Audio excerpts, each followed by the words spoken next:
Good morning, everyone. On today's show, we've got quite a bit to talk about, including me finishing up not one, but two of my ongoing playthroughs during yesterday's content. In addition, there's actually a significant amount of pretty interesting and informative game news to talk about today.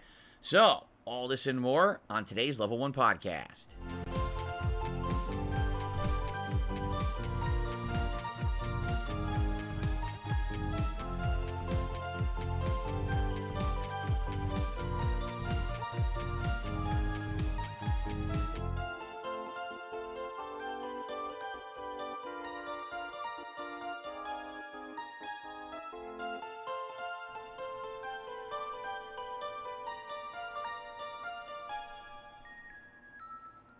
Alrighty. Today is Tuesday, the 10th of October, 2023. I'm DSP, and I welcome you all here to the show. I hope you're all doing well. And as usual, if not, I hope that we can put a smile on that face regardless with some interesting topics, okay? So, the busy fall gaming season swings forward. The fall is finally here. I've now had fall weather for a couple of days. It's actually very cool and wet outside.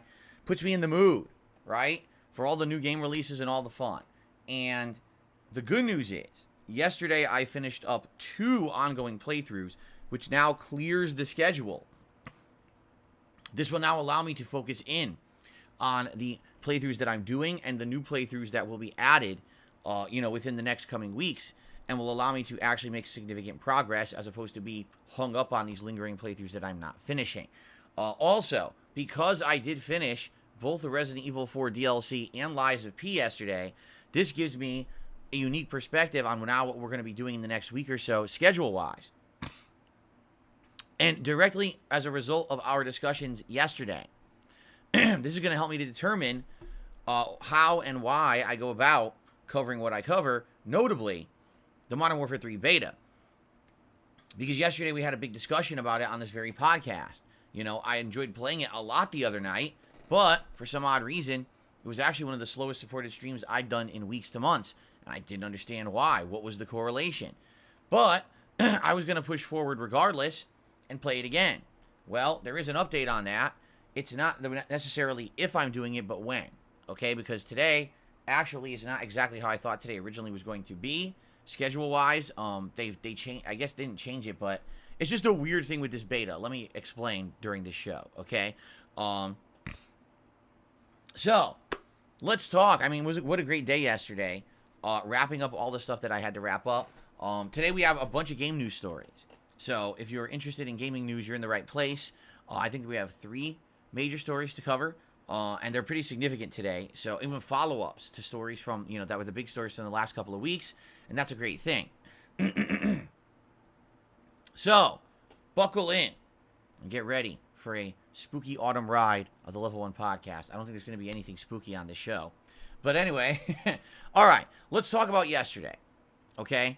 Yesterday was a very fun day where I wrapped up 2 different playthroughs. The first stream was Resident Evil 4's Separate Ways DLC, wrapping up on hardcore difficulty, okay? First of all, people had told me originally that this DLC is 5 hours long.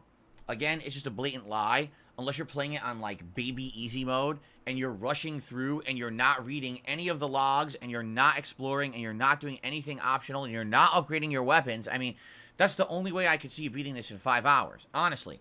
Because if you take a look at my playthrough, it's not like I was constantly dying, and I was on hardcore, and I was not constantly dying or having many issues with it. Yeah, there was a couple times when I got stuck on a boss, and, it took me maybe 20 minutes to beat it or whatever, but that's a far cry from, I got really hung up and it extended my playthrough for hours and hours. Now, I am an interactive streamer. And being an interactive streamer, I talk with you guys. I do shoutouts. That absolutely did happen, all right, during the course of the playthrough, for sure. I'm well aware that did happen. And so, maybe that's one of the reasons why my playthrough, was longer than a lot of people's, perhaps. But I just think people tend to over-exaggerate. They either go way too long or way too short.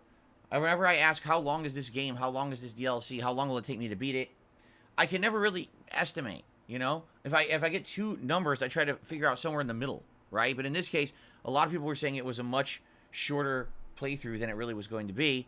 This took me 9.5 hours to beat. So even having played it as 2 daytime streams, earlier this week and last week, I had to do a whole nother major stream, and then I had to go extra long on this stream in order to beat the game. Now, overall, what are my thoughts about the Separate Ways DLC? It's a good value for $10, let me tell you. Since it's around 9.5 hours of gameplay, okay, if you're not an interactive streamer, maybe it's 8 hours. It's still pretty good amount of gameplay for only $10, all right? Graphics are still great. The gameplay elements are still sound. There's a few new things in there, like using the grappling hook to maneuver around, and being able to fight similar or the same bosses from different perspectives using Ada is kind of neat. Seeing her story is kind of neat. Although admittedly it's a little confusing because they did kind of change her story a little bit from what it was in the original Resident Evil 4. Wesker showing up multiple times during the DLC, like, what is going on here? He was never even present in the original Resident Evil 4, besides maybe comms, communication with her. Why is he actually physically here? It's really confusing. Anyway, it's a fine DLC. However, I'll be honest here. It doesn't really add anything new. It's not like there's new enemy types, there's new areas, there's new experiences. All it is kind of a shuffling around of everything that was already in the major campaign of Resident Evil 4 Remake. The one new thing that's added is so short-lived and so not really utilized. Let me just put it this way. You go to one area where there's this mutated creature, and it kind of chases you through a facility, and you think, oh, this is going to be like a whole level, and there'll be boss fights against this guy. Oh, no, it's like 10 minutes. You just go through, you read a couple logs, you kill a couple enemies, and then there's a quick time event at the end, and you're done. It's over. You're like, wow, that was the one new element they added to the whole DLC. It's over before it even begins, So, in my opinion, I think it's a fine DLC. I'm not in love with it. It's alright. The way I see it, if you liked Resident Evil 4 Remake a lot earlier this year, and you... Jasper, why are you staring at me? Jasper Kitty, why are you staring at me? Did you like the DLC more than I did? I don't know. I thought it was alright. Anyway, it's more of the same. It's more of what you like. If you really enjoyed Resident Evil 4 Remake earlier in the year, and you're craving more Resident Evil gameplay very similar to that, then this DLC is fine. But if you're looking for something special, something different, something better, it's not. It's pretty much the same. And I'll be honest again, as you know, I criticize these things fairly. I'm not going to sugarcoat stuff. The entire final chapter is essentially padding and pretty poorly done, I feel. I feel like the best content is up through Chapter 6. Chapter 7 is the final chapter, and all it really is a couple of gauntlets of enemies that you've already fought before, so it's not fun. The final boss fight against Sadler is completely underwhelming, alright? You're thinking, oh, I'm Ada Wong, so the final boss for this DLC will be epic. You're going to be ziplining all around the area because that's her unique ability, and you're going to be doing multiple facets of boss fight against this. Not at all. You're in one room. It's a long, essentially rectangular shaped room with some columns in it. Alright? There's some random barrel and box placements in this room. And Sadler is a pain in the ass. He has the ability to essentially teleport across the room whenever he feels like. So if you try to put distance between you and him, he'll just teleport right up to you and hit you anyway. And all you do is run back and forth and pummel him with bullets. That's literally it. There's nothing to it. There's no trick. There's no gimmick. There's no real uniqueness to it. It's annoying because if he hits you, he takes an insane amount of hell. And sadly, the way that they've designed it, it's RNG. Now, what do I mean by that? When you arrive at the room, there's barrels and boxes in it. If you happen to break the barrels and boxes and it has a bunch of healing items and stuff in it, then you're going to beat him. If you break all the barrels and boxes and it decides to give you a bunch of random crafting items that you can't even use to make useful stuff, you're screwed. So the game randomly decides if you can beat him or not. That's really stupid. There was one time I broke it open and there was 7 green herbs, and another time I broke it open and there was 1. How is that?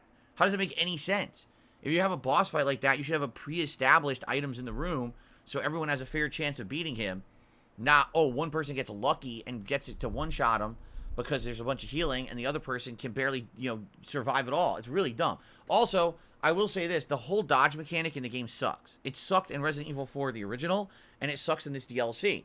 By the time that the dodge prompt appears on the screen, and you go to react to it by pressing circle, it's usually already too late. You get hit.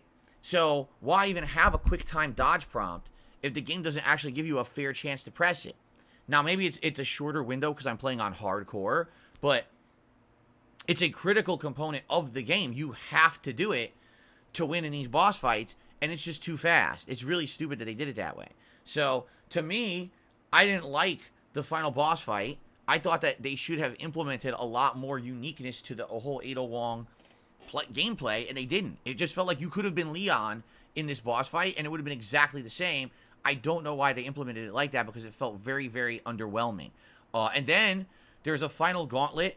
Basically, your goal is to pick up the rocket launcher and get to Leon and give him the rocket launcher. And at this point, it all feels the samey. It's pretty much the same as the rest of the game. No new enemy types, nothing challenging. It's just kill a million generic enemies, get ammo, kill a million generic enemies, heal yourself, kill more generic enemies. It's just the same thing over and over, and it's just a grind. So all of Chapter 7 actually kind of sucks, I feel. Like, I think everything up to Chapter 7 is fine, and then Chapter 7 just kind of, okay, you outstayed your welcome. You obviously ran out of ideas. You couldn't even make a unique boss fight. It was kind of a disappointing end, in my opinion. But overall, the DLC was fine. It was entertaining for what it was. It was a perfect time to play it during, October spooky season, so I'm glad we did. And I hope that you guys enjoy it. If you didn't see it yet, check out the finale. And definitely a lead into Resident Evil 5 Remake, which sucks because I didn't want Resident Evil 5 Remake. I definitely wanted, like, Code Veronica or Zero. But the ending of this game absolutely seems like that's exactly what they're going for. That Resident Evil 5 Remake is on the horizon, okay? Okay. Now, last night was the conclusion of Lies of P. I actually have a lot to say about this one, so there will be spoilers, just to forewarn everyone. I have to kind of tell you about spoilers. I'm not going to 100% spoil, but there will be some spoilers here for the end of Lies of P. If you're not interested, I recommend you skip ahead maybe like 5-10 minutes, because I have a lot to say about the game overall, and in general, about last night's stream. Okay? So last night, where did I leave off? Well, I left off at the final boss of the game. And I don't think this is much of a spoiler to anyone. It's Simon Manus, the alchemist. The entire game, he's been the one behind the scenes orchestrating everything, making it so the Ergo focuses on this big tower on Alchemist Island, and he's essentially trying to become a god by focusing all this Ergo energy, okay? So, I jumped right back into the game, but people had actually told me, oh, are you aware that there's a super secret that you didn't get, and you should absolutely get it because you did all the things in the game required to get it? And I was like, oh no, I had no clue. So, if you don't remember, the entirety of the game is called Lies of P. One of the elements of the game is many times the game asks you to make a dialogue choice, and you can actively choose to tell the truth or lie. Well, being that the game is called Lies of P, the entire game, I chose to lie. So what ends up happening is, eventually you find a portrait of a boy, and you find out later on this boy is actually Geppetto's son, Carlo. And then once you hang this portrait up in the hotel, which serves as the hub of the game, every time you tell a lie, a big wooden stick grows out of the nose of the portrait. So you got this big 3D wooden stick getting bigger and bigger and bigger and bigger over the course of the game every time you tell a lie, all right? So you got to be thinking, there's something's going to come of this, But the entirety of the game, it doesn't. 30 hours in, it's still just there. It's growing, but nothing ever really happens, all right? Well, here I am at the end of the game ready to beat it, and people are like, oh, so you didn't realize you skipped it. I was like, skipped it? Skipped what? Oh, well, I finally told enough lies during the final segment of the game that it unlocked the secret reward for lying all game.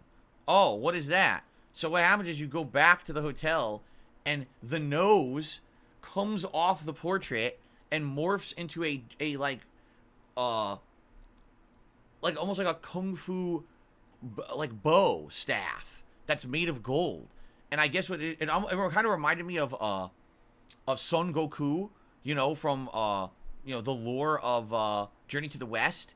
It kind of reminded me of like his staff, And I was like, oh crap, I wonder if it's any good. It's really good. Like, the staff is super good. Like, you can tell the moveset is really, really, really good. And it's fast. It doesn't use a lot of stamina. And it probably causes a ton of stagger. The problem is, you get it at the very end of the game. So since you're at the end of the game, unless you haven't leveled other weapons, you will not have enough items to level this weapon up and make it significantly good. You know, I tried it against a couple enemies. I was like, wow, it's fast. It stuns. The problem was that it wouldn't allow me to do a lot of damage because I didn't level it up to, like, I need like 3 more levels in order to make it do good damage, and I didn't have the I didn't have the components, the crafting components to do it. So I loved it. I was like, wow, this is great. If you do all these optional dialogue choices over the course of the game, you get a super secret weapon at the end. Sadly, it's really for New Game Plus. All right. So anyway, so then I went back and I rededicated myself. So let's beat this. I actually beat Simon Manus within what, 3 tries? It wasn't long at all. It was pretty fast for me to beat Simon Manus. And then after that, what happens is a big twist. Now, I'm not going to spoil the twist, but basically you're presented with a shocking decision. You must make a decision, and when you make the decision, you either end the game early and get the bad ending, or you go into the true final boss of the game, all right? And it's a 2-phaser, but I didn't know that. So, first time I'm fighting the first phase of this boss, I'm like, all right, this seems really easy. I was like, I don't know, this boss seems kind of slow. It deals a lot of damage, but it seems kind of slow, and almost seems like this is the build-up. Like, this is not going to be a major deal. I guarantee you there's got to be a second form of this boss, right? So, then I get to the second form of the boss, and I'm fighting the form. I'm like, okay, so the second form is very fast, okay, and has a lot of attacks, but, again, like, nothing really overwhelming in the second form of the boss. It just seems like you need to get to that form with a lot of health or whatever, and I'm like, so there's got to be a third phase, and that would make sense. This is the super secret final boss of the game.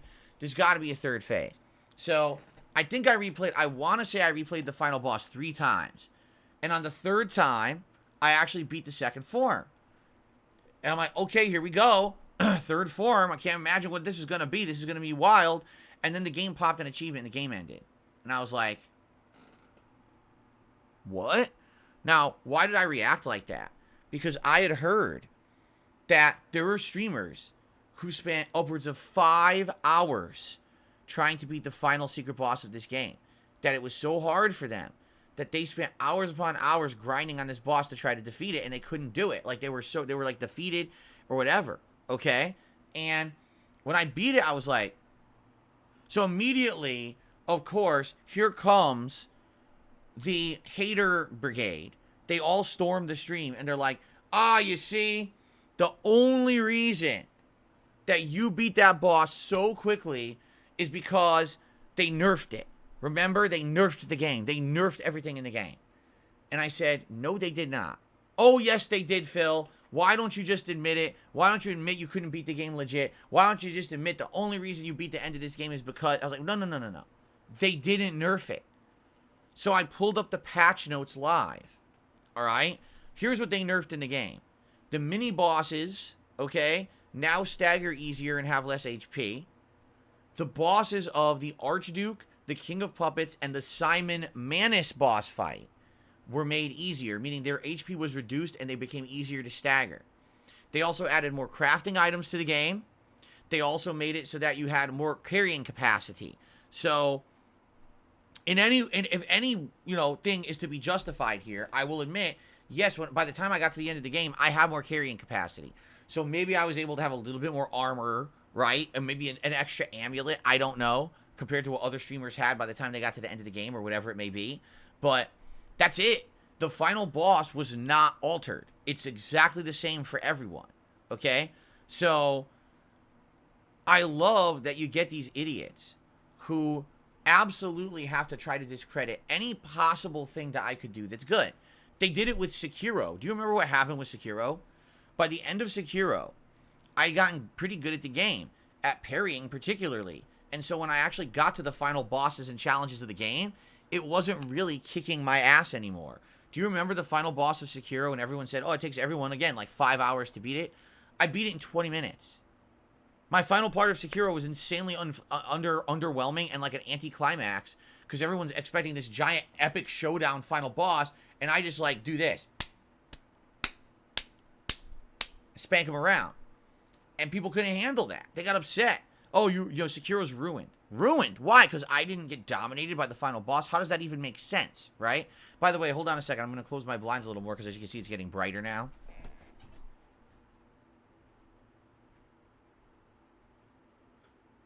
There we go. Okay. So, apparently, you know, the end of Lies of P is an incredibly similar situation where basically, number one, I learned to parry pretty well. Like, I wasn't parrying great, but I was parrying on the fly maybe half the things, and that helps a ton in a boss fight like that. Number two, my build. My build is Dex, meaning I was able to dodge a lot more. I was able to use a lot more attacks and not run out of stamina. I was using the gun arm, so that allowed me once a fight to dodge around and get a bunch of chunks of extra damage pretty much for free. And I really feel that this was one of the key things to my success in Lies of P's conclusion. At the end of the game, if you search everywhere, you find an optional box. You take it to the hotel, and one of the vendors sells you a special grindstone. And this grindstone is incredibly unique. It is an auto parry grindstone. So during any fight, you use this grindstone, and for about 30 seconds, anything you block becomes a perfect parry. Yeah, that helped an insane amount in these final bosses, because it allowed me to get through these giant attack flurries that they have and stun them. You know, and the final boss, absolutely. Like, I blocked a ton of attacks, he got stunned, and that's it. Now it's time to get a big, you know, stun visceral, and you end up doing giant chunks off their health bar with that auto parry. So I feel like it was a combination of me actually getting pretty good at the game, not top level, but pretty good at the game, and having a good build for the ending. You know, maybe people went through this game only using one weapon, and they get to the end, oh my god, this slow ass weapon doesn't work on the final boss. Yeah, that's what I was saying this too last night, is that when you're a content creator and you're making a playthrough for an audience, it's different than just playing the game for yourself. If you're playing a game for yourself, do whatever you want. It's a single player experience. No one should care about how you play it. If you enjoy playing with one weapon, great. If you enjoy playing with a variety of weapons, great. If you respec or change your build, whatever. If you summon, who cares? It's your own personal experience with the game. You can experience it however you want.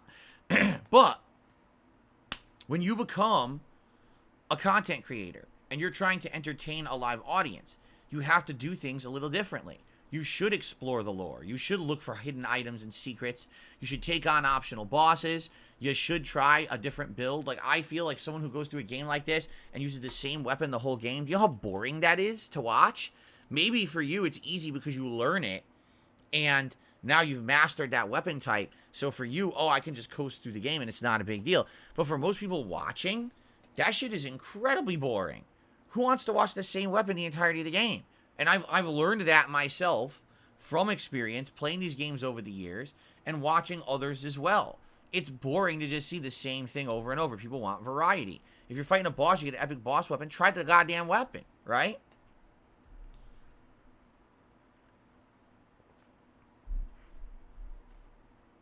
So, I hopefully put out an entertaining playthrough for everyone, and I beat the game within an hour. I wasn't expecting that at all. Most people were either saying they thought that it was going to take me maybe even another stream to beat the game because this final boss was so hard, and I three-shotted it. I think it was 3 shots. I think it was 3 tries.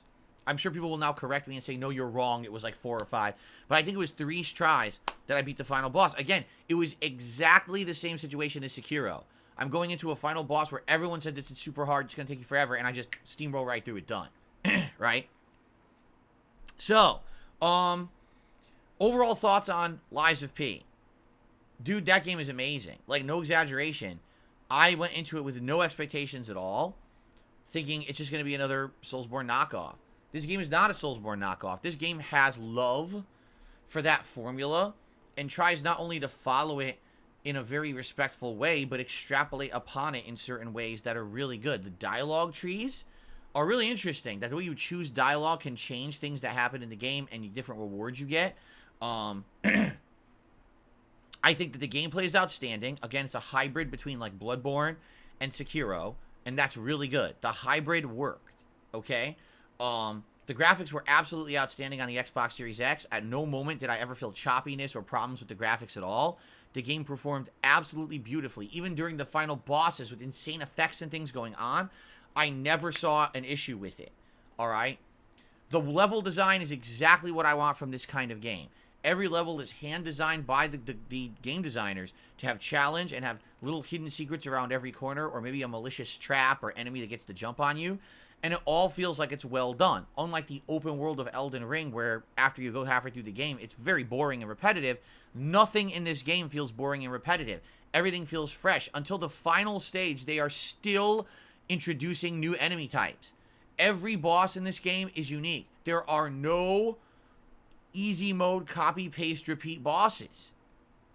They didn't go that route like they go with so many other FromSoft games do that. This one did not. This Soulsborne did not repeat those experiences over and over ad nauseum and make you bored, you know?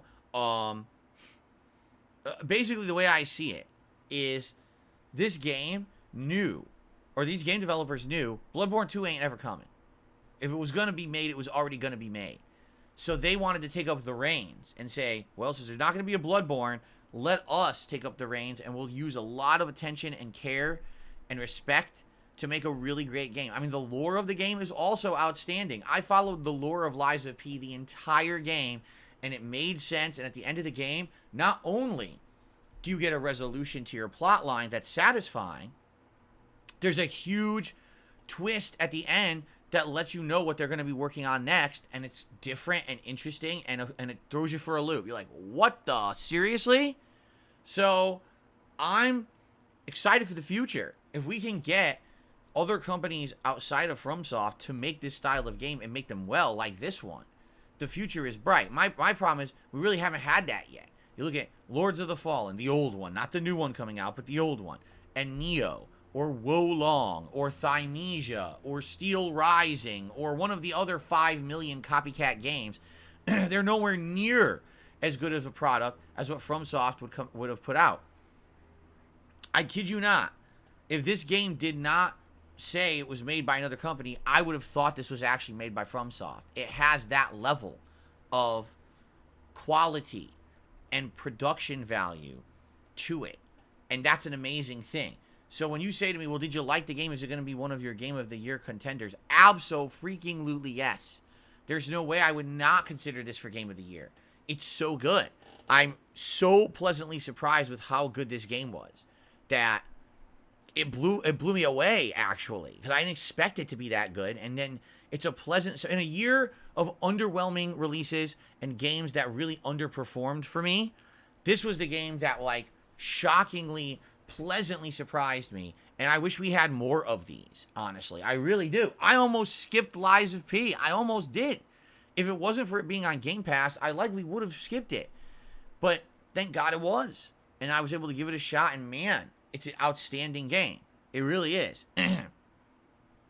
So, if you haven't played it yet, or you're holding off or whatever, dude, you got to try it. Hey, get Game Pass. If you can't afford it, I can't afford a $60 game right now, $70 game. Get Game Pass. You know, play it for a month or two, and you spend less on Game Pass, you know, than buying the game outright. I think you're going to love it. If you're a FromSoft fan, you're going to absolutely love this game. All right? So, I finished it so quickly last night. We ended up doing Q&A, and I was actually able to film 2 movie reviews last night. The first, Halloween Kills, which is the middle movie of the modern Halloween trilogy that came out over the last, 5 years or so. And then I filmed a movie review for a movie called Barbarian, which I saw the other night, which I just watched on a whim, and it was incredibly unique and interesting, and that review will be coming out not tonight, but tomorrow night, or tomorrow during the day, actually, over on DSP React. So if you're interested in horror movie reviews, already this month, I reviewed Halloween, Scream 5, and Halloween Kills. I'll be reviewing Barbarian on Wednesday. Next week, I'll be reviewing Scream 6 and Halloween Ends. And by the end of this month, I'm likely going to be reviewing even more horror movies, including Dr. Sleep, and maybe 1 or 2 more I could squeeze in by the end of the month. So, lots of Halloween horror stuff over on DSP Reacts. That's my sister channel. It's youtube.com/@DSP Reacts. Check it out if you want to see some movie reviews. I'm doing something different over there, okay?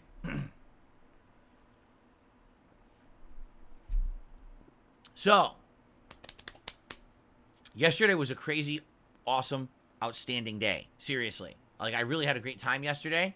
And because I beat both games, that allowed me to free up my schedule for the rest of the week and focus on other things. However, what I was not aware is that the Call of Duty Modern Warfare 3 beta does not run all day today.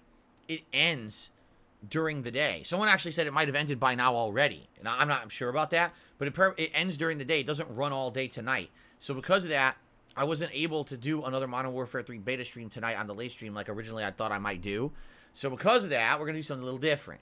All right? So here's the deal. Today, it's going to be the continuation of Assassin's Creed Mirage, which I'm excited for. I like the game. It has opened up. The plot line's getting more interesting. You can choose where you want to go and what you want to do in the game. And it's a good time. Having a good time with it. And I'm excited to play more and chill more with you guys as I play it today. Tonight, we're going to do Street Fighter 6, and I'm going to play with Lily in Master Ranked level. I have not used her at the Master level yet. And so we're going to try that tonight with crossplay disabled, just like I had the other day with Blanca. And we're going to see how it goes. I feel like the only way I'm going to ever stand a chance with Lily is to have crossplay disabled. There's no way I'm going to win matches with the worst character or arguably one of the worst characters in the game. If I'm doing crossplay and everyone else has the upper hand on me, forget it. So, we're going to try that tonight on the late stream, 6:45 p.m. Pacific time, see how it goes, okay? Tomorrow will be more Assassin's Creed Mirage, and tomorrow I'll probably alternate, maybe go back to Blanca, all right? I'm off from streaming on Thursday, and then on Friday, it'll be more Assassin's Creed Mirage, and Friday Night Fights, yes, more Street Fighter. Now, before people say, now, wait a minute. Hold on a second. Why are you playing so much Assassin's Creed Mirage and so much Street Fighter in a short period of time? That's a lot of the same. I don't get it. There's a very good reason. All right? Next week is the release of Sonic Superstars on Tuesday. Okay, so a week from today is Sonic Superstars. Only a couple days after that, it's the release of both Super Mario Wonder and Spider-Man 2, and a week after that is Alan Wake 2. I want to cover all those games for you guys. But in order for me to do that, I have to have no real big lingering playthroughs going on. All right? So the truth of the matter here is, I have to beat Assassin's Creed Mirage as quickly as I can. And normally this is not the case. Normally, I would balance this game with 2 or 3 others. But in this case, I'm actually in a situation where I do need to get to Assassin's Creed Mirage within, say, another week. We've already played 6 hours. As of today, we'll have played 9. As of tomorrow, we'll have played 12. The game reportedly is 20 hours long. Do I believe that necessarily? No. As you know, these games tend to be longer for me than other people because of my interactive nature of being a streamer. But the way I see it, if I focus on this game, say, Friday, Saturday, Sunday would be my React day, Monday we'll play it again, maybe we'll have beaten it. If not, Tuesday will be Sonic Superstars, and then if we need to finish it, we can finish it up on Wednesday, so that way that next coming Friday, which is the double release of Spider-Man 2 and Mario, that could be the focus, and Mirage is done. You see? And I know this is going to be weird for some people. Some people will be like, wait a minute. You're going to just play this game a ton. You're playing it today, tomorrow, Friday, Saturday, Monday, Wednesday. Yeah. Yes. The answer is yes. That's what I'm doing. I want to get through the game and experience it all before we get caught up in too many other releases, and I don't have enough time to juggle all these games and play them all at once. Having 5-6 games played at once will never work. It will never, ever work. I know. I've been there before. I've done it. It doesn't work. This is the other reason why I'm not playing Lords of the Fallen on Friday. There's no time. There's no way I could start Lords of the Fallen and then realistically play all the other new releases. It would never work. And before someone interjects and says, oh, but if you don't play Lords of the Fallen, right, then that's stupid because everyone wants to see it, and then so that you should skip one of the other games. We already talked about this over the last few podcasts, and here's what we determined, all right? Games like Sonic Superstars, or Super Mario Wonder, or Spider-Man 2. They're hot when they're hot because they're new. Within a week or two that they're hot games because they're new releases, everyone's going to want to see them, everyone's going to want to play them. But those kind of games, they do fizzle out over time, and people move on to the next. A game like Lords of the Fallen is a game that is always going to be entertaining to watch me play, no matter when I play it, because the gimmick is not, oh, it's hype, and it's timely, and it's new. The gimmick is that it's difficult. It doesn't matter if I play Lords of the Fallen this Friday, next Friday, 5 Fridays from now, 5 years from now. It's still going to be difficult. And that's the thing. To see me overcome the difficulty of the game is really the entertainment factor. Is anyone actually saying, man, I can't wait to see Darkside Phil play Lords of the Fallen so he can experience that amazing story? No, of course not. No one is saying that at all. Not a single person. Saying, I can't wait to see him play Lords of the Fallen so we could see him go up against really difficult odds and see him get smacked around and crushed. But then, after that, persevere. That's what people want to see. And that will never change. All right? So, that's why I'm not playing Lords of the Fallen this Friday. If I were to start it, there's absolutely no way I'd be able to do the game justice and play it enough to entertain anyone, nor for me to satiate my fix for that kind of game and stay good at it. If I'm playing the game once or twice a week tops, I will never make progress. I'll never get good at it. It'll just be a waste of everybody's time, and everyone will be upset that I'm not playing it enough. So as I've already stated, I've decided that I will be doing a focus on Assassin's Creed Mirage to finish it. Then we'll be playing the 2 platformers, Sonic and Mario, and Spider-Man 2. Then it'll be Alan Wake 2 at the end of the month. Then, once we've got all those playthroughs going and we're getting into the meat of them and probably wrapping some of them up in early November, then we will look in November to put Lords of the Fallen into the rotation. Okay? So I hope you guys understand. You know where I'm coming from here. I don't think it would do anyone any kind of a service to be playing it now. I think, sadly, it would just piss everybody off, including me. I would be angry too. If I get, like, for example, with Lies of P, I'm very happy that I played it 2 to 3 times a week as I did for the last 3 weeks, so we beat it. Can you imagine if I only played Lies of P 1 or 2 times a week? Right now, we're only like 20 hours in. I'd be like, oh my god, I love this game, but I'm just not playing it enough, right? I would feel so frustrated. So, I don't want to be frustrated. I don't want to frustrate my audience. I want to wait until it's the right time to play this game and then play it. I want to play it.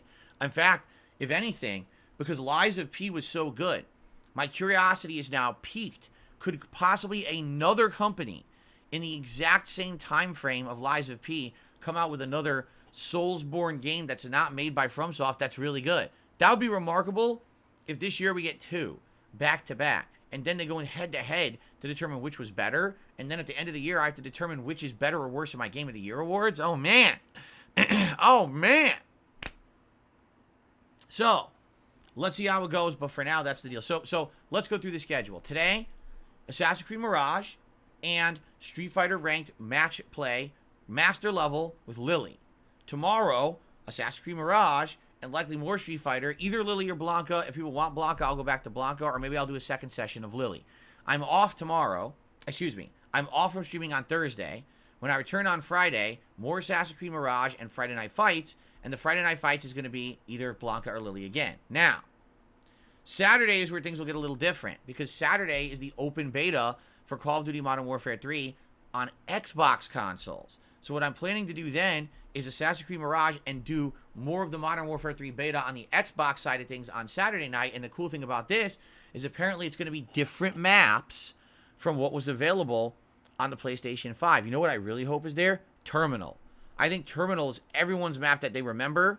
It's a map that I played the living shit out of back in the day on Modern Warfare 2 in 2009. I hope it's in there. That's the map I'm looking for, okay? So, we'll do that Saturday night. Sunday will be React Day, and probably Sunday I'll pair that with Starfield. We'll bring back Starfield for a stream. And then probably Monday, Assassin's Creed Mirage and Street Fighter. And then maybe Tuesday, the premiere of Sonic Superstars and maybe more Starfield. And then that Wednesday, probably the conclusion of Assassin's Creed Mirage and then Street Fighter. And then that's the end of the week. And then when I come back 1 week from this Friday, so this will be the 20th, it'll be the release of both Spider-Man 2 and Super Mario Wonder. Okay?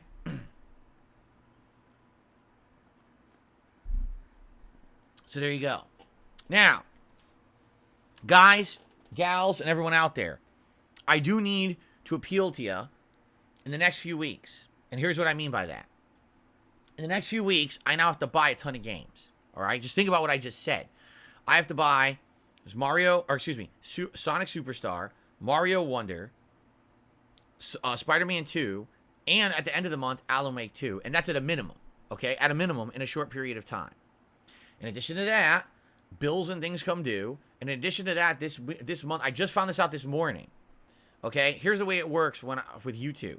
They usually pay me on one particular day of the month. But if that day of the month happens to hit a weekend, that gets delayed several days. This month, my payday is on a weekend. So I normally would get paid. I'm not going to get paid for at least another 2 to 3 days later than usual.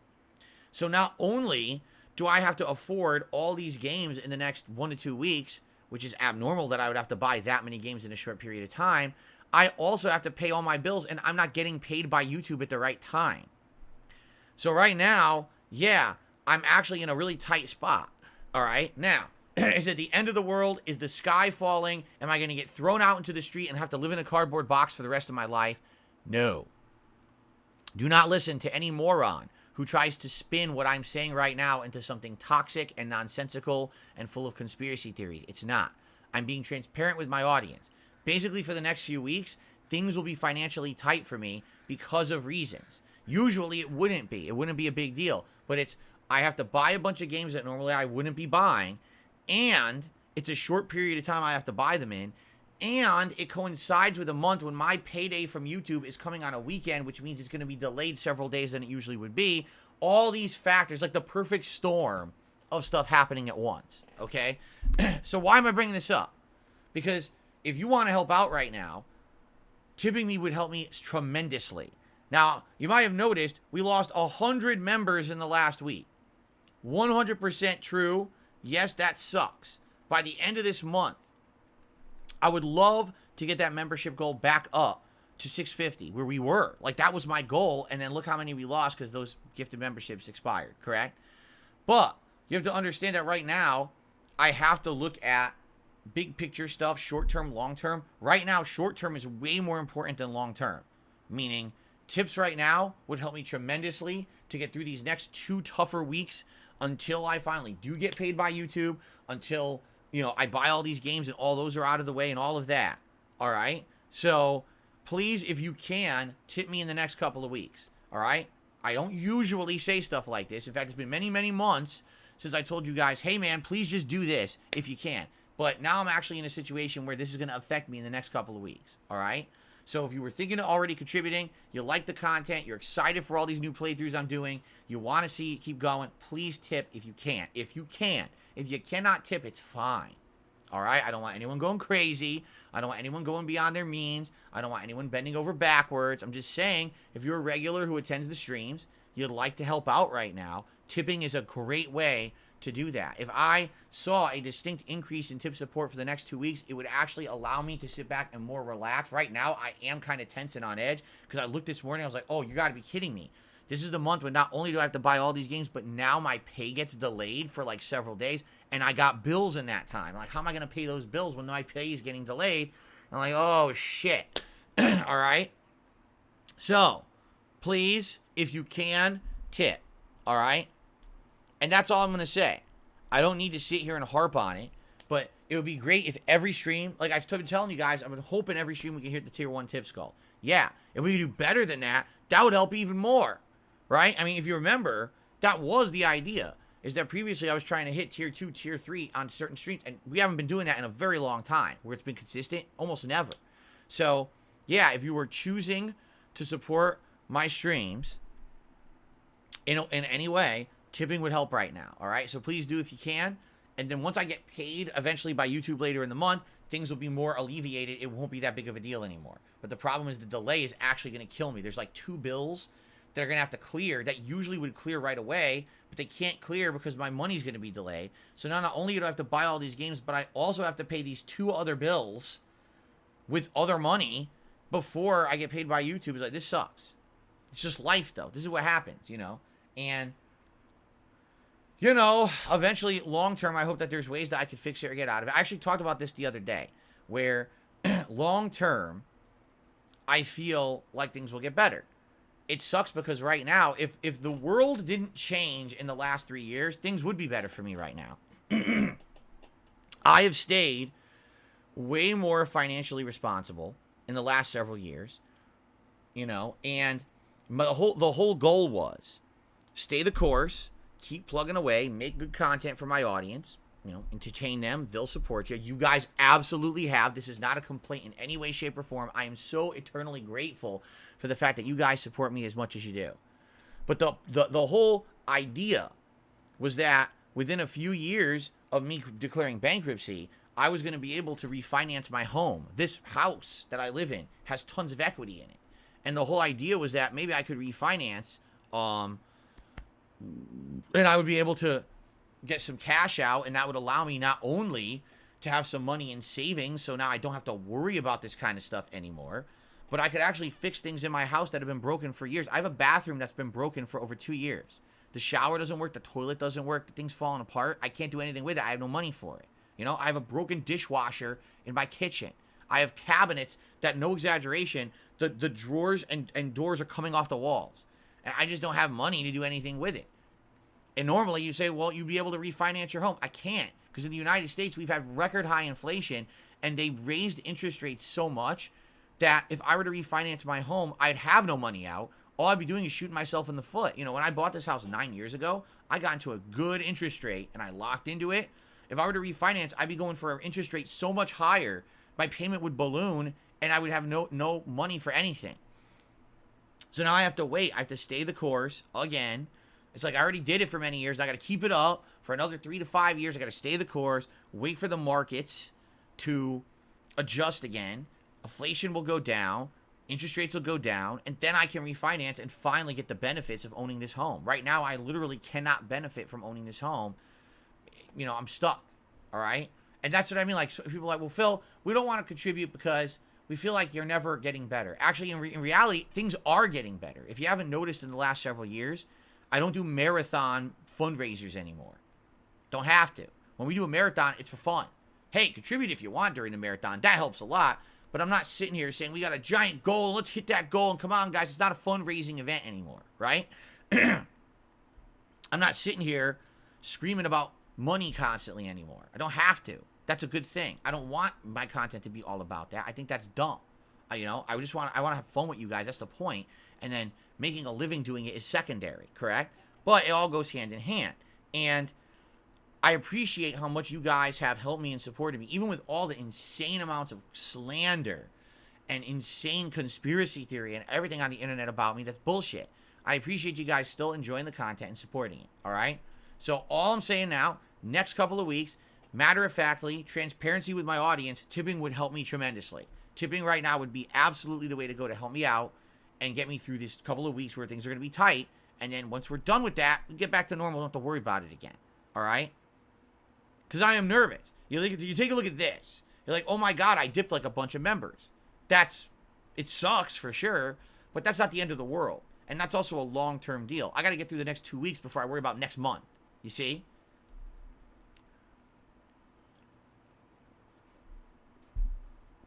Okay. So thank you for listening. Thanks for understanding. Please support with tips if you can, so I can afford all these upcoming games and all these bills and everything. All right, I would really appreciate that. All right, outside of all of that, I covered the schedule, right? Okay, I think we could slide into my favorite segment, your favorite segment, everyone's favorite segment of the podcast. Ladies and gentlemen, it is time for DSP News. Indeed. I did not change the color of it. I should have. I did not prepare for today. Feel free to chastise me very strongly. I'll do a red logo for today. Here we go. All right. It's DSP News time. All right, you guys ready? So, here's the deal. With news today, we got some interesting stories to discuss. First of all, we have a huge follow-up to the story regarding the Unity engine. For those who don't know, Unity is one of the major gaming programming engines to make video games. You got your Unreal engine, you've got your RE engine, that's Capcom proprietary owned. A Unity engine is an engine that's very commonly used by a wide number of game developers. Notably, a lot of the more indie game developers tend to use it. And the reason it's been in the news recently, if you remember a couple weeks ago, the bigwigs at Unity, out of nowhere, with no warning, decided to announce that in next year, they're going to change the way that they do their business. They're going to go to a new business model that's going to be based on paying royalties every single time a game is installed that uses the Unity engine after a certain criteria is hit of success. So if a game is downloaded and installed a certain number of times, or if you make a certain amount of money, all of a sudden they're going to start receiving a per install royalty on the game. This has never been done in the history of any game engine. It's unprecedented. And immediately, game devs, gamers, everyone reacted very similarly on the internet, and they all pointed the finger and said one thing: greed. Because there's really no reason to do it besides greed.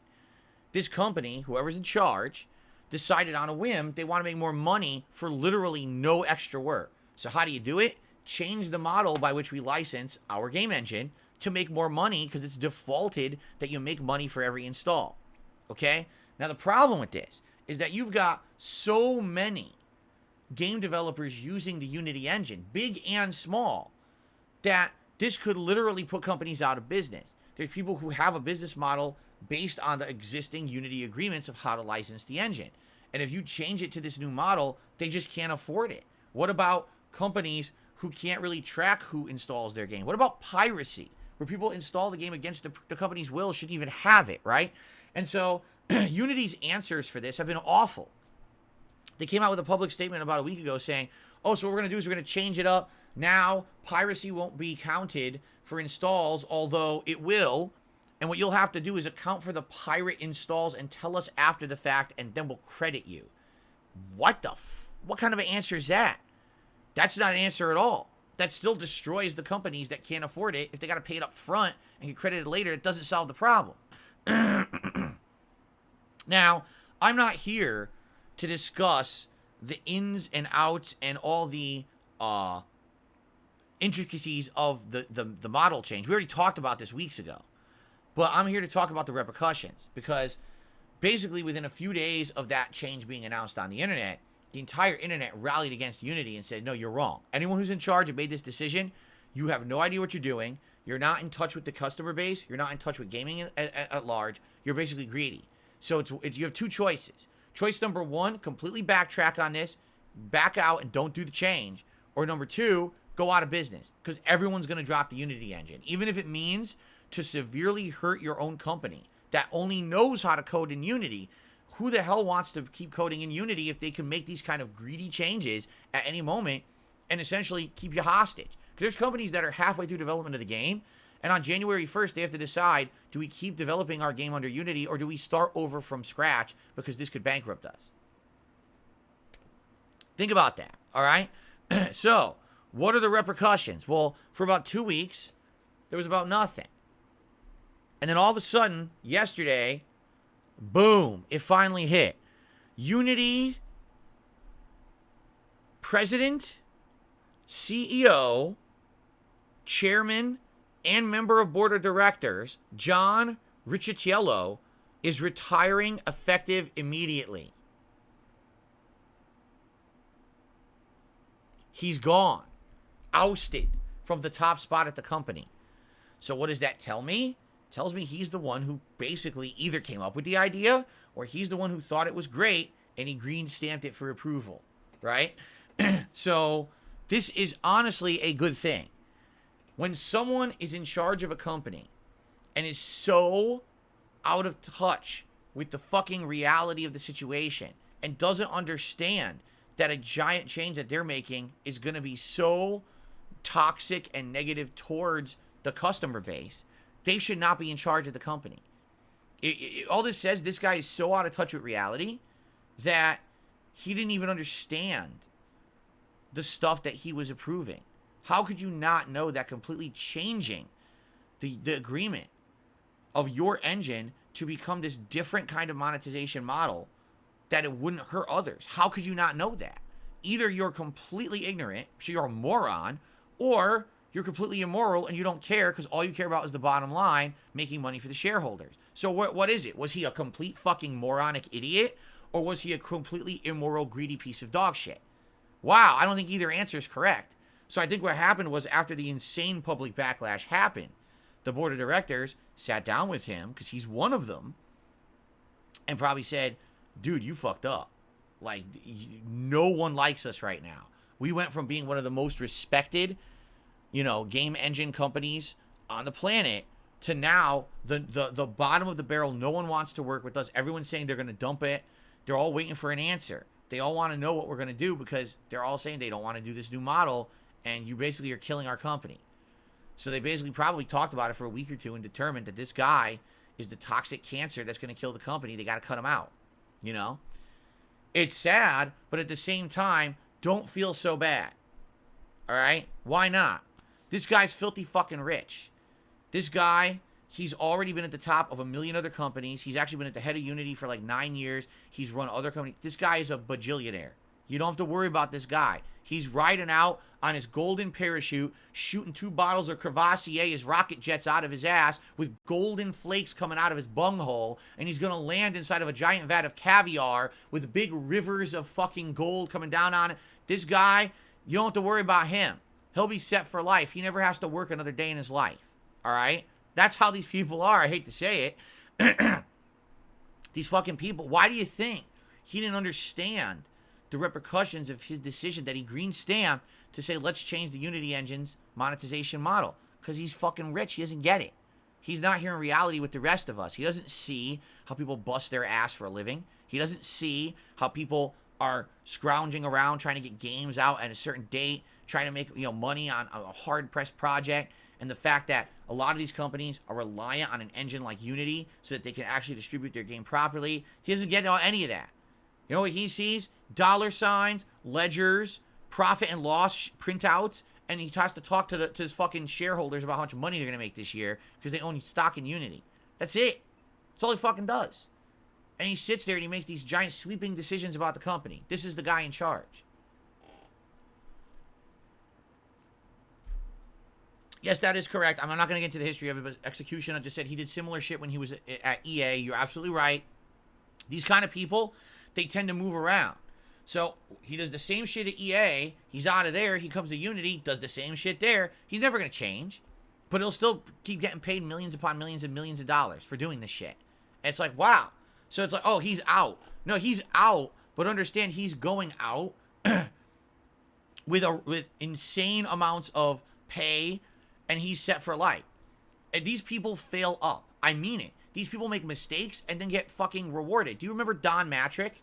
He single-handedly tanked the launch of the Xbox One, left Microsoft, and he led Zynga, a mobile game company, for years, and they paid him millions upon millions of dollars to lead Zynga. Guess what happened? They fucking tanked, and he left Zynga. But that's what I mean. These people tend to fail up. They go from failure to failure to failure, and they keep making money doing it. It doesn't even make sense, right? It doesn't make sense at all. Like, what the fuck? So that's what I mean. So we should be happy that at least as a direct result of people going out there and saying, no, this game engine change is the worst thing possible, not only for the game developers, but the community at large. No one wants to see a per install fee per game. That model doesn't even make sense when you can't control who installs your game. You know what I'm saying? So, yeah, for me, when I look at the situation, I'm like, good. Hopefully, now whoever takes over, because they already shifted around. They got a new person coming in as an interim CEO. One of the people who was in another leadership position comes up to fill that position. Everyone shifts around. Hopefully, these people are smart enough that they just learn from the incredible stupidity of management that you can't just be doing these decisions without proper market research, consulting your customer base. You can't just make a big sweeping change. You have to do tons of preparation and research before you can make these kind of changes. You understand? So, yeah, I hope they do. I hope they learn. And they don't continue on the path. And I hope, you want to know the truth, I hope that they completely about face on the changes. Because the thing is, like I said, they did announce that they were going to change those changes a bit, but it wasn't 100% what everyone wanted. People just don't want the per install thing at all. And what they did is they tweaked the arrangement. So we'll change it to make it a little bit more favorable and blah, blah, blah. They just got to drop the whole thing. Seriously. They absolutely should. But I don't know if they will. Because again, greed is a strong thing. And when you're at the top and all you see are the dollar signs, and you don't actually see how things affect the people under you, you tend to make these awful decisions, right? So, adios, bon voyage. Move to a tropical island and live there sipping your Mai Tais on the beach for the rest of your life and leave the rest of us normal people alone, Mr. Former CEO of Unity. No one's going to miss you. Don't let the door hit your ass on the way out, as they say. Okay. Continuing on, my friends. Our next news story of the day is actually a good news story for those of us who are Game Pass subscribers. All right, you ready for this? So a kitty is on my lap, and the kitty has made a proclamation. His proclamation is as follows. In the year of 2024, once the Activision Blizzard merger has gone through with Microsoft, many games will now be available as Game Pass games from Activision Blizzard. However, don't get too excited yet, because some people were wondering if this actual merger went through by the end of this month, which it actually is slated to happen. It's just that the changes aren't going to go through immediately when the merger goes through. Does that mean that the new Call of Duty Modern Warfare 3 will be on Game Pass? Does that mean that immediately games like Diablo 4 and other things will hit Game Pass? The answer is no. The official Activision Blizzard X account last night tweeted the following. It's awesome to see anticipation building for Call of Duty Modern Warfare 3. As we continue to work toward regulatory approval of the Microsoft deal, we'll be getting some questions whether our upcoming and recent launch games will be available via Game Pass. While we do not have plans to put Modern Warfare 3 nor Diablo 4 into the Game Pass this year, once the deal closes, we expect to start working with Xbox to bring our titles to more players around the world, and we anticipate that we would begin adding games in the Game Pass sometimes in the course of the next year. So, if this does go through as it appears it will, all right, then that means that absolutely, yes, we're going to start seeing a lot of these games next year. Now, will it be the new ones? Will we actually see Modern Warfare 4 or a new Diablo or World of Warcraft or, I don't know. I mean, there's a million Blizzard games, right? Will we actually see those all on Game Pass? I don't know. Maybe, maybe not. But it certainly would be cool. Imagine if all the classic Call of Duties now hit backwards compatible on Game Pass. You could play them all on your current Series S or X, and they all have online compatibility. There'd be a retro revival. People could be going back and playing all their favorite Call of Duties from back in the day, right? I think that would be pretty neat.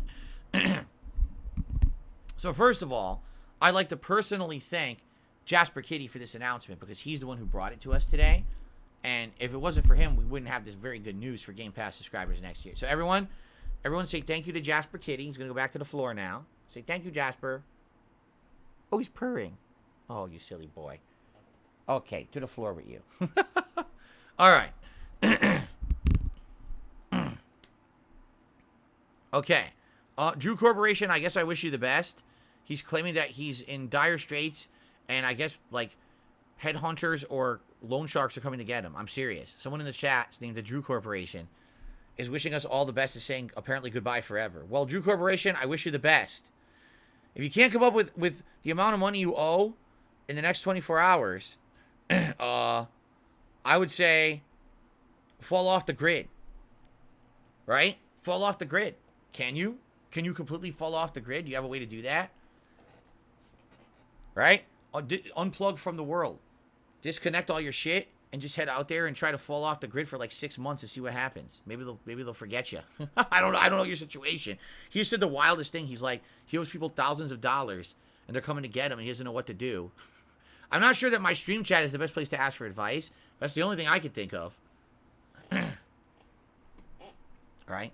Anyway, so that's the Activision Blizzard story. Let's continue. We have another big story today. It's a story that we already kind of knew about, but it had not been officially announced until this morning. Ladies and gentlemen, it is official. New models of the PlayStation 5 are coming, and they're coming as early as November this year. Sony announced this morning 2 new models of the PlayStation 5. People have been codenaming them the Slim. They're really not. They're a little bit slimmer than the current models of PS5, but they're not that much of a difference. I think they said it's like a 30% reduction in width and volume. So they are slightly smaller. The major difference between the old PS5 and the new is as follows. The old PS5 has two models, the one with the disk drive and the one without. The new PS5 has two models, the one with the disk drive and the one without. Wait, what? So what's the difference besides 30% smaller? The disk drive is detachable. The disk drive comes off as a separate unit, and therefore, you can actually use the disk drive on multiple consoles. The disk drive is addable later. You can buy the disk drive less console and buy the disk drive separately for $80 in the future and have a disk drive. But you don't have to get it right away. The way that they've explained it is that there's going to be like a new faceplate cover. The way that it works is this bottom quadrant pops off and will cover the disk drive. But if you remove the disk drive, there's a second cover that replaces it that goes more form-fitting to the console. So it either looks very sleek, or you can get the other cover and put the disk drive in, and then it has like a big bulge where the disk drive sits. So they're going with the same idea as the replaceable face covers of the current PS5, all right? But it's a little different because it's dependent on if you have the drive or not installed, you see? Now, what does this mean? Pricing, the disk drive included is $499 USD, so $500. That's the same price as the full-priced PS5 with the disk drive right now. The one without it is $449.99, which I believe is the same price as the digital right now, correct? So really the pricing is exactly the same. Well, what if you don't want to get the drive now, but you want to get it later?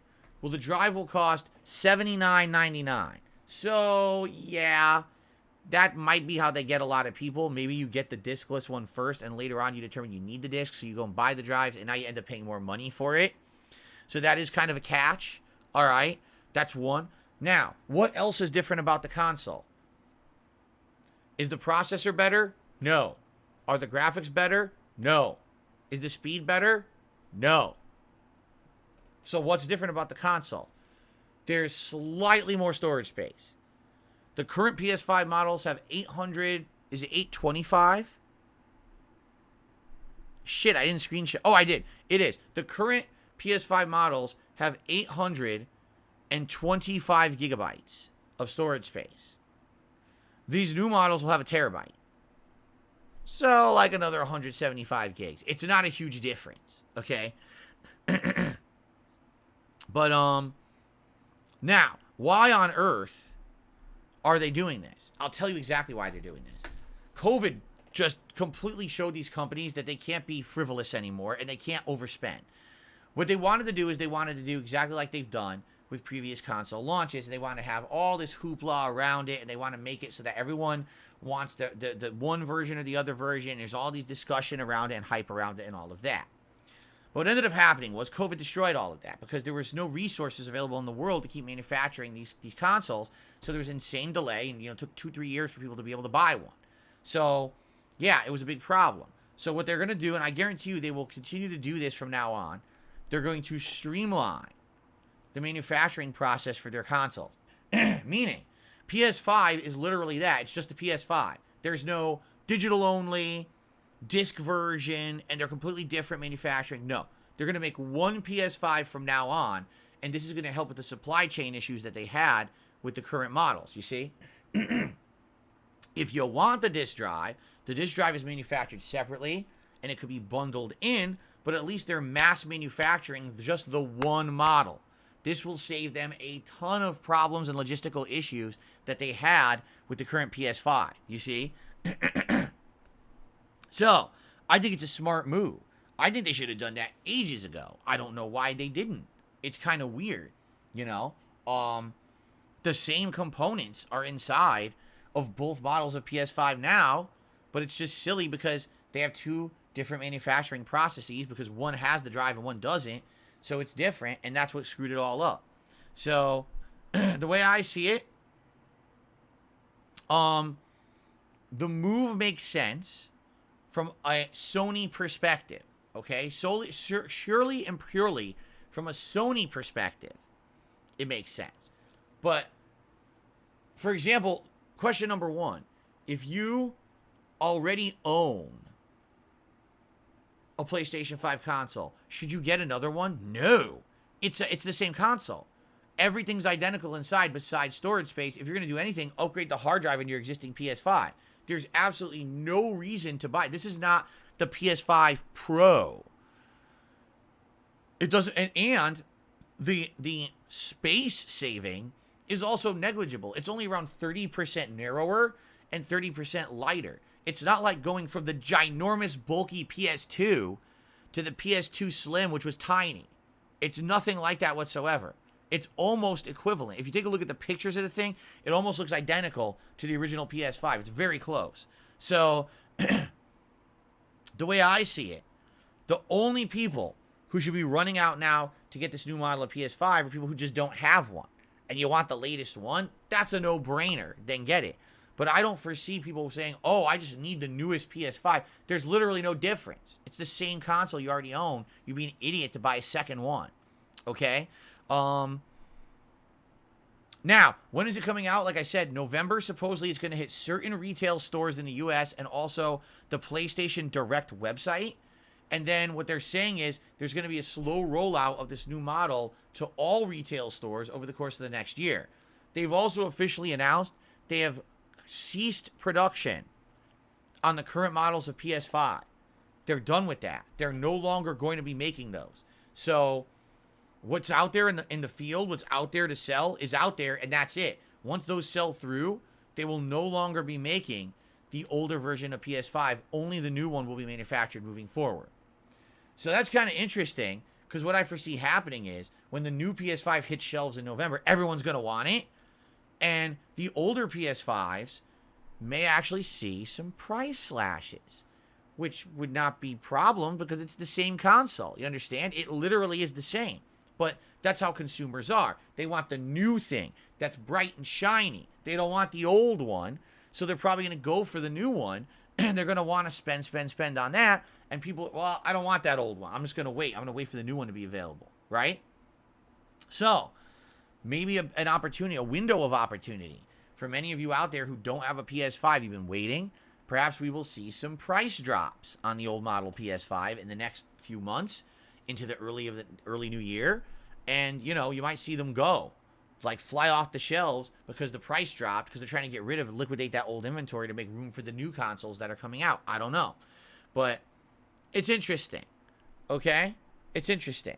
Now, some people are already complaining. Like some people are in the chat and they're like, "Well, technically the digital is more expensive. The digital PS5 is only $400, and so this digital PS5 now is $450." That's a $50 price increase, and they're saying, I guess in other territories, the prices are more expensive. I wouldn't know that. I'm not aware what the console pricing was in other territories, so I don't know if the prices went up or down there. I would say that's unfortunate if it did, and, that would suck. Here you go. Carliga says, digital increased by $50. Both versions lose the stand, which now costs $30. Well, the stand's a piece of shit anyway. The stand that comes with that thing only stands it up horizontally, and it's junk. Like, my console all the time wobbles and falls off the stand. It's a piece of shit. So now they're selling a stand to make it actually be sturdy for $30. The European version is $70 more expensive. The Japanese version has jumped by a 50% cost increase. Well, that's ridiculous, right? That's nuts.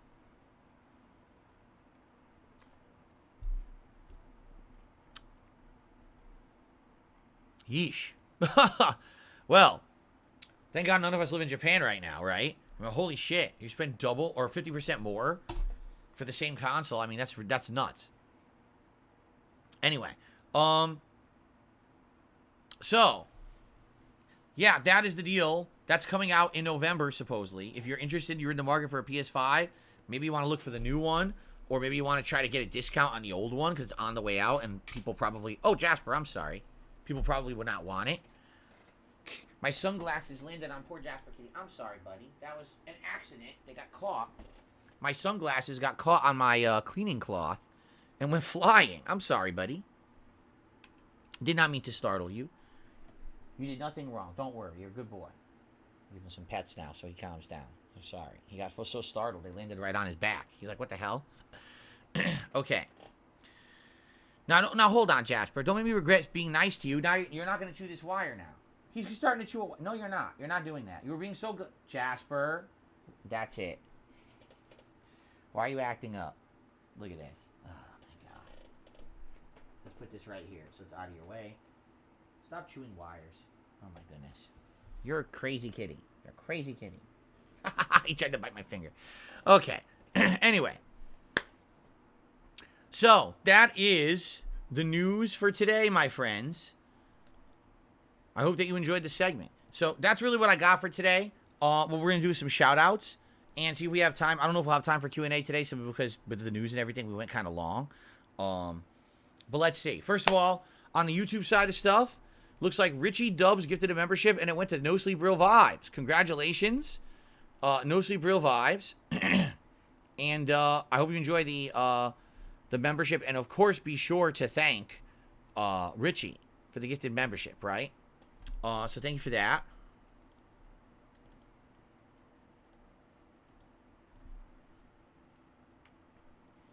And it looks like we have some tips coming in. I received a $20 tip from Canadian Kurt. Are you a fan of Mike Judge? Do you know he was a physics major? There must be no money in majoring in the hardest subject or something. Yeah, Mike Judge. So Beavis and Butthead, King of the Hill. He's done other things too, but those are the two most notable ones that everyone remembers. Beavis and Butthead was huge back in the day. Personally, I think King of the Hill was always better than Beavis and Butthead. And I actually really still like King of the Hill to this day. And I think it's getting another revival, right? Isn't it getting renewed for, like, the third possible revival soon? I think it is. So, yes. I like the comedy of Mike Judge and the stuff he does, and I'm looking forward, if King of the Hill comes back, I'd be down to watch it. I actually enjoy it. Office Space, Idiocracy. Yeah, he did all that. You're absolutely right. He did all that stuff. Yep. Okay. And then we've got a $10 and $10.51 tip. I have no idea why 10.51. Maybe there's some currency conversion there. So this is from Jar Hammer. Thank you, Jar Hammer, for the tip. Let's get an animation for you to say thanks. Thank you so much, Jar Hammer. And Jar Hammer says the following. I'm a longtime fan, over 10 years. I want to show my appreciation for all your hard work and all these years of fun, entertainment, and laughter that you've given me. Your newer setup has made a big difference. The streams look really good. All the best. Thank you. I appreciate that. I hope that these changes are being seen and enjoyed by the audience. Sometimes you don't know. Is everyone taking advantage of it? Is everyone seeing it and liking it? I hope so. You know, I want everyone to be seeing the best quality of everything. Hold on.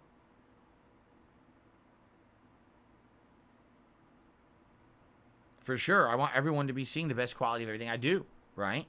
So, there we go. I just want to check on one thing before we begin here.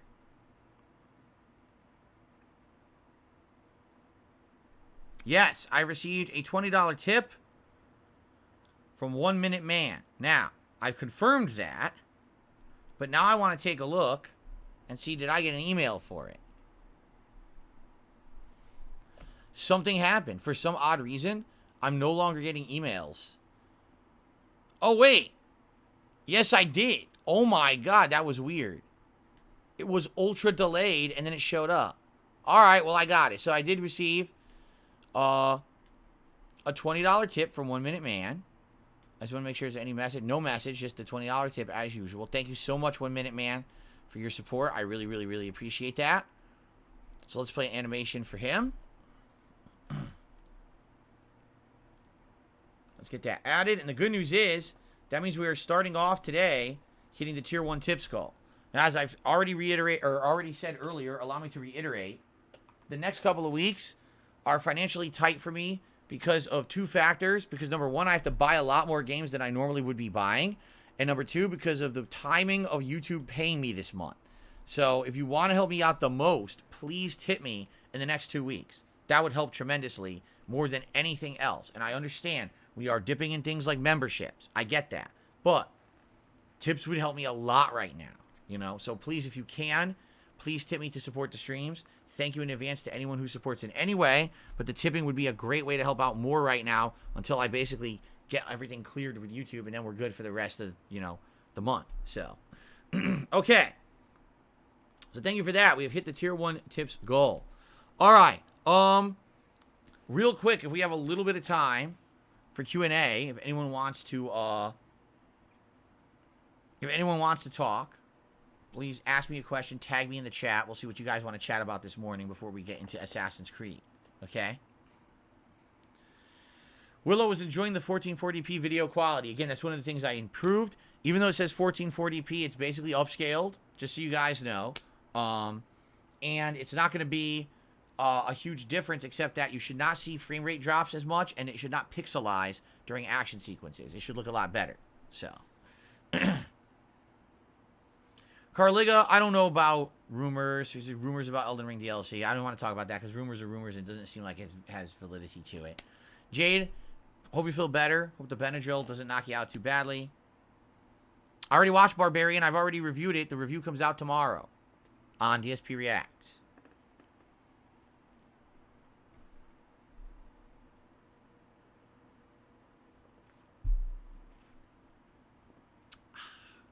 Hello, Juan David. There is no PS4 Pro. There's no plans for a PS4 Pro. Or, excuse me. Let me try that again. I completely said it wrong. There is no PS5 Pro. And there have never been plans for a PS5 Pro. That was all horseshit. It was all rumors on the internet that were full of crap. All they're doing is what I just said. Separating the disk drive from it and a little bit more hard drive space and making it smaller. That's it. There's no Pro. There's no plans for that. So if you're holding off for that, you're holding off for a phantom product that's not being manufactured.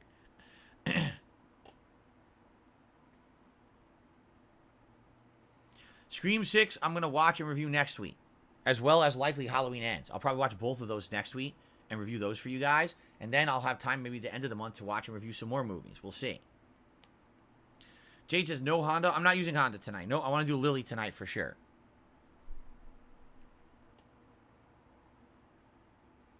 Will I be reviewing any psychological thrillers? I don't know. Do you guys have suggestions? Are you guys aware of any good psychological thrillers that have been out recently that I might want to watch? If you give me some ideas, maybe I'll look into them.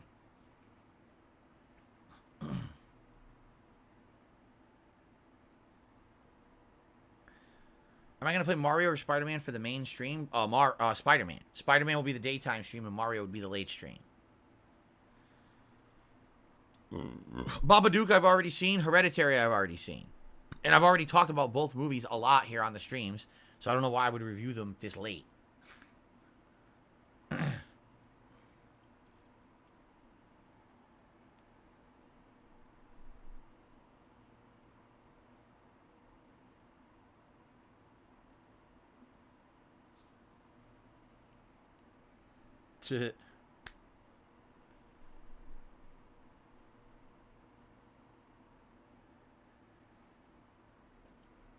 No one will save you, a cool alien movie. Oh, I haven't seen that anywhere. I don't think. Yes, I'm playing Alan Wake 2. No, I would not review The Room. Spiral? You want me to watch the freaking Saw movie from like 1 or 2 years ago starring Chris Rock? I never saw it.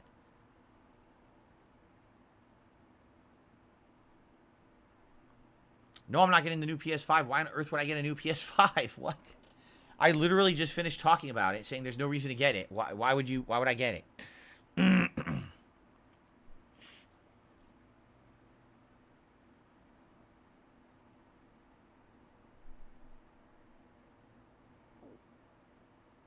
Watch Beau is Afraid. What the hell's that?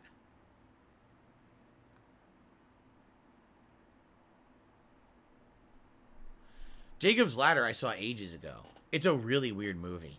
It's not even scary. It's just bizarre because the guy's like constantly having mind trips and shit. It's just a really weird movie.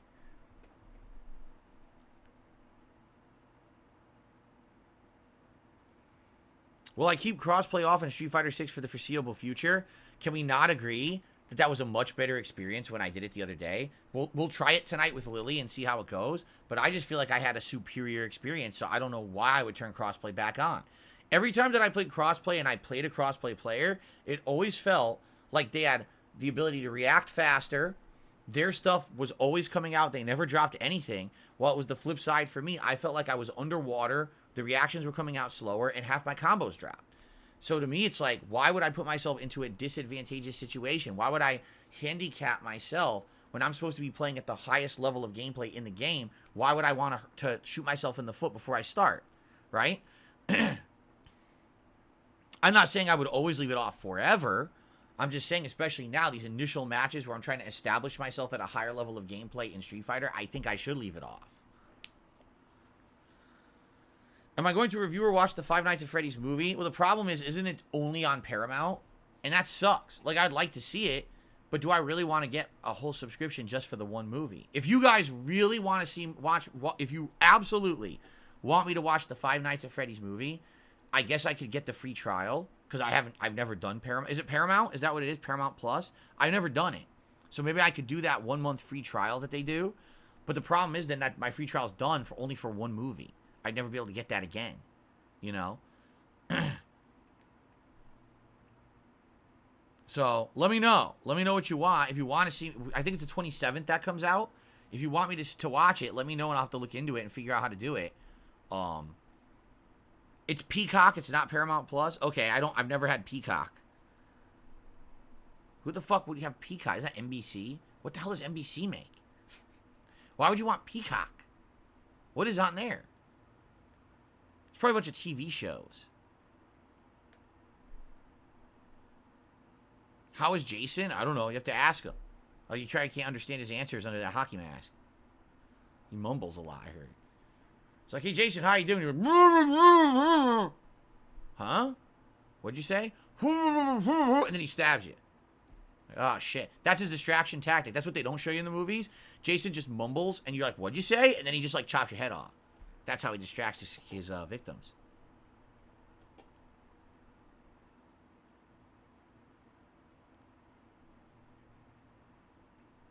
The only reason people got Peacock was for The Office. There you go. That makes sense, I guess.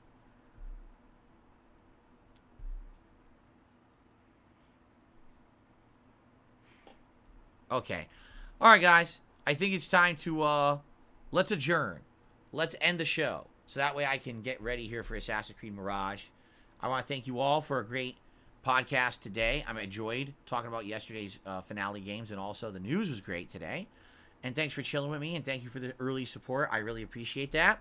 And that is that. Tomorrow will be interesting. Tomorrow I should have a little bit more to say about Assassin's Creed Mirage, and I guess we'll talk about my experience attempting to use Lily Online at the master level. Crossplay off, right? It'll be an interesting experiment tonight to see how it goes. So I thank you all for a great show. I hope you're enjoying the awesome fall gaming season along with me. And happy Halloween.